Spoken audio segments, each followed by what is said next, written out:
Thousands of years ago, when the skies burned with twin suns and the seas roiled with ancient storms, the kingdom of Verathor stood as the last bastion of light.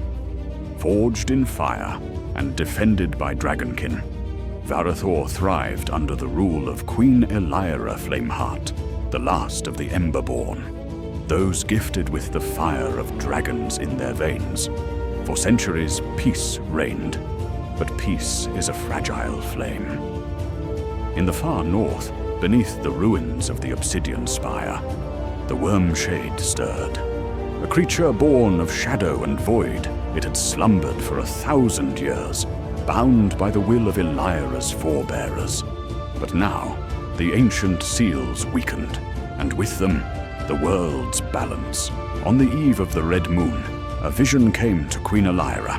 Her ancestors, wreathed in flame, spoke from beyond the veil.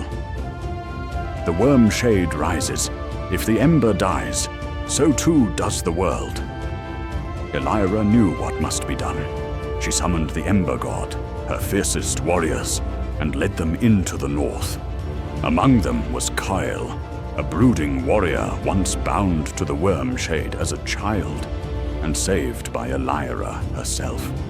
His bond with the darkness gave him insight none could match, and a strength forged by pain. The journey was perilous. Frozen plains, whispering winds, and creatures twisted by void, magic stalked them at every step.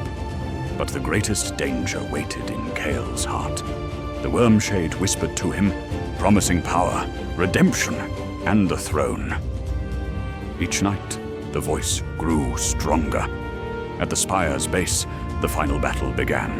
Wormshade emerged, a towering beast of obsidian scales and eyes like dying stars. Its roar split the mountains. The Ember God fought valiantly, but they were no match. One by one they fell, until only Kale and Alyra remained. Bleeding and scorched, Alyra turned to Kale. "You must choose the light or the void."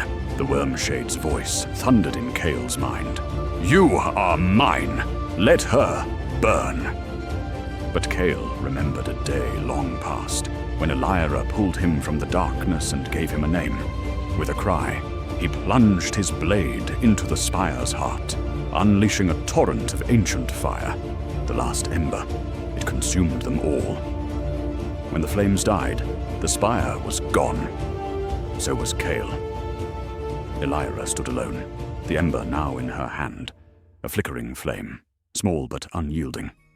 She returned to Verathor, not as queen, but as flame-bearer, a living spark of sacrifice and hope. And though the world darkened, one ember remained, waiting